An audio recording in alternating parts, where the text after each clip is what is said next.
All right, let's get into it because President Trump just put Canada on notice after word surfaced that Prime Minister Mark Carney was flirting with deeper trade coordination with China behind the scenes. And after Carney took shots at Trump on the world stage, Trump responded the only way that actually matters in global politics. He threatened the money. Trump warned if Canada decided to move forward with the China trade deal that undermines their U.S. neighbors, he's prepared to hit them where it hurts, with a move that would instantly disrupt Canada's economy and send shockwaves through North America trade. And Carney's reaction told the whole story. What was once confidence turned into public retreat the next day, and that exposed just how little leverage he actually has. As always, smash the thumbs up. That's how you let me know you like the video. Subscribe to the channel for more and share this video. That way more people see what's really going on. Let's get into it. So now President Trump over the weekend threatening massive tariffs on Canada.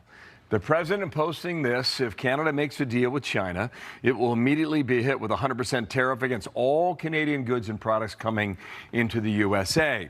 Now, the Canadian Prime Minister Carney now pushing back, saying this on Sunday: we have no intention of doing that with China or any other non-market economy.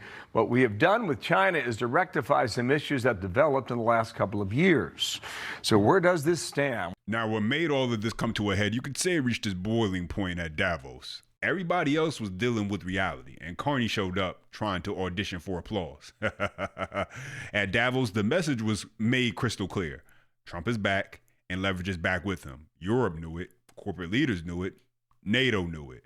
The entire conversation was framed around one question: how do we adapt to American pressure we can't escape? And in the middle of all of that, Carney steps up talking about a new world order, hinting that the old US-led system is fading, floating this idea that middle powers like Canada can somehow band together and rebalance global power. It sounded good in the room. It got polite applause, but it also put Canada in the worst possible position because you can't posture like a power broker when your economy is welded to the United States. And with that, Canada's invitation to the Board of Peace was revoked. And so now let's talk about what Canada was actually trying to do, because the numbers tell the whole story. The reported framework is this: Canada drops its tariffs on Chinese-made electric vehicles from 100% down to roughly 6%, basically the lowest standard rate. And it opens the door to up to 49,000 Chinese EVs a year, with the cap rising to around 70,000 within 5 years. And here's the part people need to understand. About half of that quota is designed for affordable EVs, under 35,000 Canadian dollars. Translation: that's a pipeline for subsidized Chinese EVs to enter Canada at a scale and compete on a price in a way North American manufacturers cannot match. Because you're not competing with a company, you're competing with a government-backed pricing machine. And Treasury Secretary Scott Bessent, he laid everything out. Let's take a listen. Let me start with the threat that the president made just yesterday to Canada.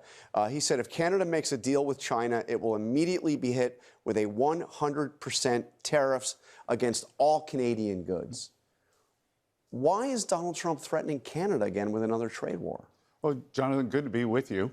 And look, Prime Minister Carney went to China, came back, dropped some industry-specific tariffs on Chinese goods, and we have a highly integrated market with Canada, sometimes in autos, which he dropped the EV tariff, I believe, from 100% to 6%. Goods can cross the border during the manufacturing process 6 times, and we can't let Canada become an opening that the Chinese pour their cheap goods into the U.S. We have a USMCA agreement, but based on that, which is going to be renegotiated this summer, and I'm not sure what Prime Minister Carney is doing here, other than trying to virtue signal to his globalist friends at Davos. I don't think he's doing the best job for the Canadian people. Now, what was Canada looking to get back in return? China reportedly agrees to slash tariffs on Canadian canola oil exports, dropping them from roughly 85% down to around 15%. So Canada gets to move more canola oil. China gets a cleaner path into North America's auto market through Canada. And that's why Trump's response was so harsh, because from Washington's point of view, this isn't just trade. It's a backdoor arrangement that lets China undercut the U.S. auto industry while Canada benefits from the agricultural upside. That's the whole game. That's how Canada ended up where they are now, outside the real negotiations, watching from the hallway while the actual power plays set terms. And Trump makes it crystal clear with the warning. If Governor Carney, taking a bit of shot at the Prime Minister of Canada, thinks he's going to make Canada a drop-off port for China to send goods and products into the United States, he is sorely mistaken. China will eat Canada alive, completely devour, including the destruction of their businesses, social fabric, and general way of life. If Canada makes a deal with China, it will immediately be hit with a 100% tariff against all Canadian goods and products coming into the U.S. And it was with those words from Trump that Carney thought it would be wise to clarify a few things. Take a listen. How are you responding to Trump's threats of 100% tariffs? Well, the first thing is that Canada respects our engagements, our commitments. Il y a des engagements dans l'ACM. We have commitments under CUSMA that not to pursue free trade agreements with non-market economies without prior notification. We have no intention of doing that with China or any other non-market economy. What we've done with China is to rectify some issues that developed in the last couple of years. And so, the fact that Canada sends about 76% of its exports to the American market, while the U.S., on the other hand, sends about 17% of its exports to Canada, that's why Carney's tone changed. That's why the messaging shift from global order is changing to let's clarify what we meant, because let's not get it twisted. It's a privilege for countries to be able to have access to the American economy. There's a line. And the fact that Canada has access and then doesn't want to know how to act, that's something Trump is letting Carney know he's not going to stand for. And that's the segue, because Davos exposed something much bigger than Canada's embarrassment.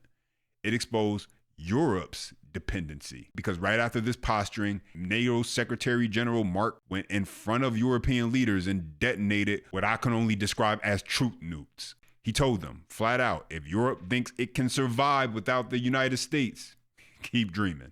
No American military, no American funding, no American nuclear umbrella. Take a listen. So when President Trump is doing good stuff, I will praise him.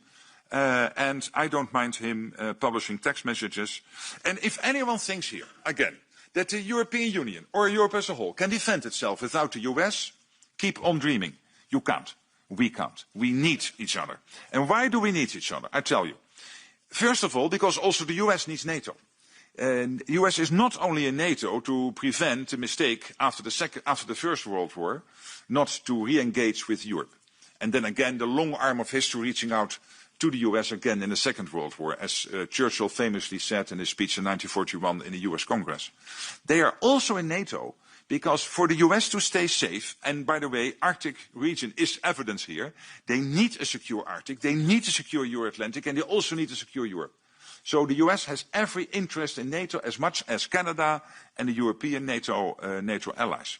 But for Europe, if you really want to go it alone, and those of you who are planning for that, forget that you can ever get there with 5%. It will be 10%. You have to build up your own nuclear capability. That costs billions and billions of euros. You will lose then, in that scenario, you would lose the ultimate guarantor of our freedom, which is the US nuclear umbrella. Good luck. All right, so kind of wrapping this whole thing up, Mark Carney and Mark Rutte they're in the same story, just in two different arenas, right? Carney tried to step onto the world stage and talk like Canada can play global chess, taking swipes, flirting with deeper trade alignment with China, acting like Canada can balance power, right? But Canada can't posture like a superpower when 3/4 of its exports depend on the U.S. market.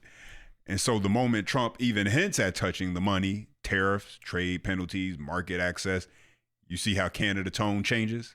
Because that's what leverage does. It forces clarity, and it forced Carney to look at reality. Now, when you look at Europe, Europe loves to talk about strategic autonomy, but NATO's own chief, Mark Rutte, went to the EU lawmakers and said the quiet part out loud. If you think you can defend Europe without the United States, keep dreaming. Because Europe can't replace America's role overnight, especially the high-end capabilities. And the U.S. nuclear umbrella, that ultimately underwrites the whole security order. And so Canada learned it on the trade side. Europe admitted it on the security side, that America is the leverage point, is the market, is the military backstop, is the insurance policy. And that's exactly how Trump operates. He doesn't beg for respect. He prices it. And he makes the cost opposing U.S. interests higher than the cost of cooperating. And Trump is signaling one thing: America isn't funding everybody else's comfort while we get played behind the scenes. But now I want to hear from you. Drop your comments down below. Don't forget, smash the thumbs up button. That's how I know that you like the video. Subscribe to the channel for more content and share this video. That way more people see what's really going on. Until next time.